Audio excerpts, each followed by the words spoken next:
Hey everyone, I basically want to come and do another short video showing you all exactly what I displayed to my class, the Punnett square.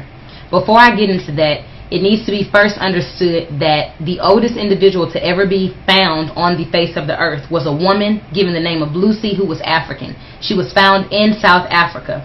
This literally ended all arguments that anyone on the face of the earth did not come from African people. That means that African people are the father and the mother of the entire universe.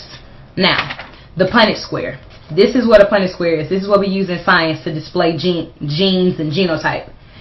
This right here is 5 groups of people, the 5 groups of people of color.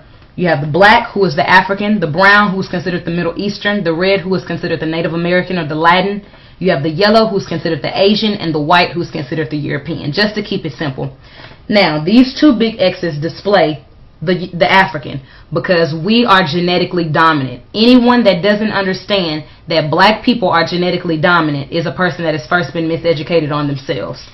We've been taught to think that we're inferior, but the science behind it is all black people are genetically dominant. Now, the 2 small X's are white people, recessive. White people are a recessive gene. That means that when they have children with a black man or a black woman, all of the children will have the recessive allele masked by the dominant allele. So when you look at Thandie Newton from Norbit, she has a British father and a Nigerian mother, but she still displays blackness because blackness is dominant. When you look at Barack Obama, who has a Kenyan father and a white mother, he will still be black because black is the masker of his white. It's literally dominant. The same thing goes for Tiger Woods. So literally, anytime a black has a child with the brown, the child is now black. Black has a child with the red, the child is black. Yellow, white, the exact same thing. This is where racism comes in. White people are literally 16 to 18% of the entire world population, making them the minority.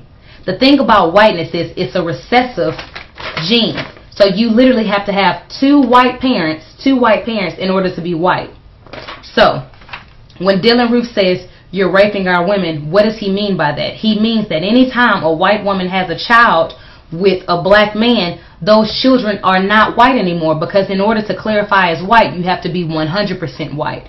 Well, to the people that are already the minority, it is extremely important to hold on to the genetics that they already have, because their genetics are already recessive.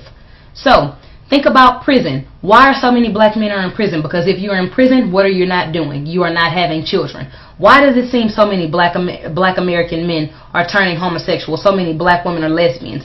Because if you are lesbian homosexual, you are not what? You are not procreating your race. The basis of racism is white people understanding that if we do not kill black people at all times, that they will eventually kill us. So when you look at black men being pulled over by oftentimes European police officers, shot and killed for no reason, is because they subconsciously understand that if I do not kill him, that he's going to kill my children with his genetics. Racism is not simply somebody hating you because, you know, you got this fly car, or because they don't want to see you do well. White people do not want to go extinct. So in order for them not to go to extinct, they created a system called racism, white supremacy, in order to kill black people. Black people because we show the strongest genetic variability. So when you go to Africa, you're going to see a lot of different diseases that target black people, because we have got to diminish your numbers if we have a chance of living and surviving. This is the reality of racism. So we've been taught to hate our skin, we've been taught to hate our lips, we've been taught to hate our wide noses, we've been taught to hate everything about blackness, because really we're dominantly strong. Think about Venus and Serena Williams dominating in tennis. Think about Tiger Woods dominating in golf. Think about all of the amazing, basketball players that have played in the NBA, amazing NFL players. The majority of those individuals, if not always, are people of African descent, are black people. That's not coincidental, because we are genetically strong. We are genetically stronger than any individual on the entire face of the earth, and the European knows that. So if he wants to live for the next 200 years and have blue-eyed, blonde-haired children, then that means unfortunately he has to kill us. Understand, overstand, wake up, love being black. Bye.